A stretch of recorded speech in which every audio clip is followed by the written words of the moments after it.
Маралды ауылына үйлерге таза ауыз сумен қамту бойынша желілер тартылған. Қазіргі күнде 21 абонемент, яғни 21.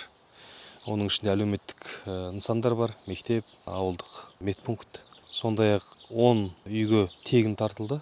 Себебі мердігерлердің тарапынан көмек ретінде жағдайы ауыр отбасылар бар, бірінші топтағы мүгедектер бар деген сияқты 10 үйге тартылды. Қазіргі уақытта мердігерлердің тарапынан суды жіберуге қазіргі болады, бірақ олар судың жүретін құбырдың кеткен ақауларды жөндеу жұмыстарын жүргізіп жатыр.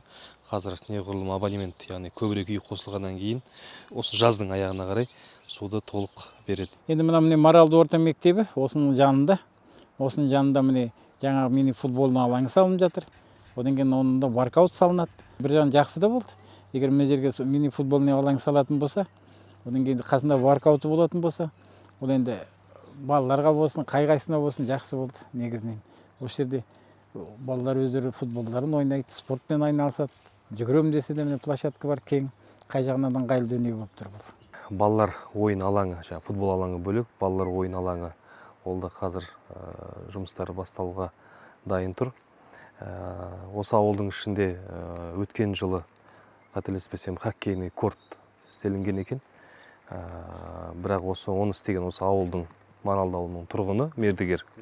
Бірақ мұзды құятын астын тегістеу жұмыстары дұрыс атқарылмаған екен. Оны мердігердің өзімен сөйлесіп, қайтадан қалыпқа келтіру бойынша айтылды. Қазіргі күнде ол жұмыстарды осы